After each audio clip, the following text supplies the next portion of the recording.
मोर नाम श्रावणी सेनापति। मोर नाम सुब्रत स्वयं करसनपुर उच्च विद्यालय नवम श्रेणी छात्र छात्री। आंभर थीम रहुची वोकल फॉर लोकल। एही प्रकल्पटीर नाम होची शिल्पकला बा स्टोन कार्विंग। यार सारांश होची एही प्रकल्प पुरी जिल्लार कणास ब्लॉकर टिमेपुर ग्राम रे पत्थर रे खोदित हेउथिबा विभिन्न पौराणिक शिल्पकला जहाँकि स्थानीय प्रतिभा को विश्व दरबार में पहुँचाई स्थानीय द्रव्य को आंतर्जातिक और अर्थनैतिक मूल्यबोध देवाई प्रयास।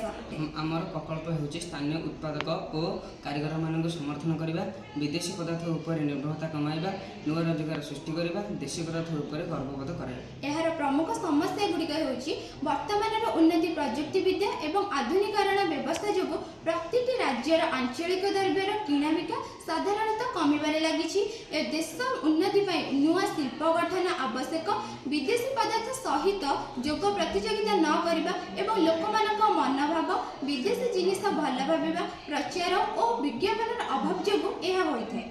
यार समाधान गुड़िक होची आमे जदि स्वदेशी द्रव्य व्यवहार करबा तेबे आम देशर शिल्पी माने आशा और सम्मान लभिबे। यह द्वारा बेकारी ह्रास पाइब। आ मेक इन इंडिया और लोकल फॉर भोकल अभियान उदाहरण गाँ गाँव रोजगार बढ़ और भारत आर्थिक भाव आगक बढ़।